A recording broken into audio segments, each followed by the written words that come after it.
Hello, welcome to Expose with Ivy, your shortest plug for all hot, spicy, and valuable information. Recently, I was engaged in a kind of a discussion, and one of the panelists began to get on my nerves.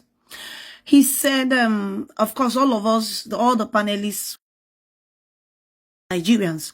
So one of the panelists began to get on my nerves. It was like, everything that is not working well is because of the pastors in Nigeria. Everything that is not going well is because of the numerous churches in Nigeria. And I was like, how do you mean? How do you mean? I don't get it. Because of the pastors in Nigeria? How? Yes, of course, we all are aware of the fact that some guys can just pop up from anywhere and tell you that God called them when God did not actually call them. The reason the Bible recommended that we test every spirit. The Bible said for us to test every spirit, right? And so because of that, this guy was blaming everything on pastors.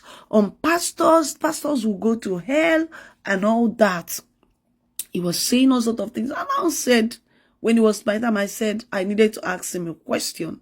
In fact, not even a question. I needed to ask him some questions. In 2022, the CBN introduced new Naira notes. When they tried to change the Naira, when they tried to change the Naira, they brought out the new Naira notes. And of course, said these other ones were no longer legal tenders, right? I said, do you know what happened? Some of the politicians went and began to dig out the money that they saved up in their underground vaults. All the people that had their monies in one underground vault or the other, they began to bring out the money. And when they brought out this money, first of all, they brought out those money to make sure that they exchange them, because once the new notes is implemented, then those other ones, whatever money you have underground, will no longer be a legal tender. It will be as good as the trash. So they went to pull out whatever they had in the underground vault, only for them to find out that the money had already rotten and, feeling so brittle, so brittle, like, so brittle that it's no longer useful. It's no longer useful. You cannot use it to buy anything. And of course, they brought it to surface to be discarded. What in the name of, atrocity can that be? What in the name of wickedness can that be? There are people in all over the place that are trying to survive. Some people cannot even feed their children. Some people cannot even pay their rent. Some people cannot even afford their school fees. Some people cannot even, pay school fees of their children. Why? Because their job is not paying well, or because they don't even have a job, or because their businesses are not thriving. For one reason or the other, they are just stuck in life. And some of them are family people. Meanwhile, some politicians, apparently from your constituency, saved up this money in the underground vault to the extent that the money began to rot, to the extent that the money cannot be used again. This currency cannot be used again, right? So, question that I asked the young man, is it the pastor you are talking about? Is it the pastor that went to bury this money underground? When are you going to wake up and face squarely where the problem is coming from? The problem is coming from bad governance. It's coming from maladministration. It's coming from corrupted individuals that we have in the seat of power, corrupted bigots that we have in the corridor of power. That is where this issue is coming from. The pastors are not your problem. The pastors are not, no, I've never seen a pastor that pointed gun on your head and say you should come and give him money. I've never seen. Where I worship, once you announce a project, before you know it, we have money in excess. Why? Because people are being blessed.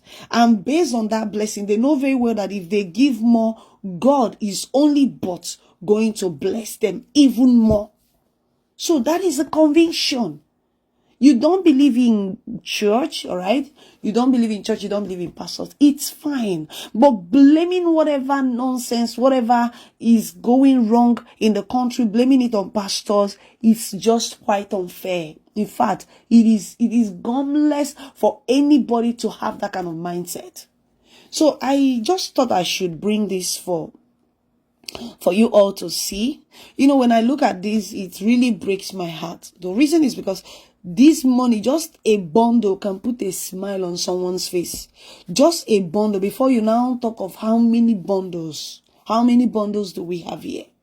Okay, now the so-called body that is in charge of crime, where are they in this? How many people have they been able to investigate for saving up money in their vault?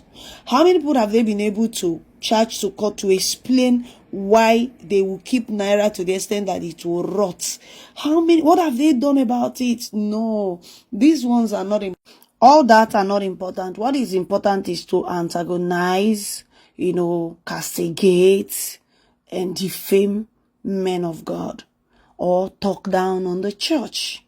But the thing is, when people talk like that, I see a hell of ignorance in them. The reason is because they keep talking about church as if the church is just one structure that is down the street. The church is the body of Christ. Hello? The church is the body of Christ. So when you're going to talk about the church, please mind the way you say that, because you are talking about the body of Christ. And again, quit blaming whatever is going on in Nigeria on the church. Quit blaming whatever is happening on the pastors. Go and look out for the senators of your constituency. Find out what they are doing with the allocations they are receiving from the government. Go and hold the governor of your state accountable. Look out for the local government chairman. Ask questions. What are they doing with all the allocation that they are receiving? What are they doing with those monies? Quit calling pastors that didn't do you anything. Rather, pray for them. Pray for them and wish them well. The little I wanted to share, I'd like for you to please go ahead and look at this. Just watch constructively, listen, and do well to share your thoughts in the comments. Until I come your way some other time, I want you to keep winning. Of course, see you at the top, because the ground is way too crowded.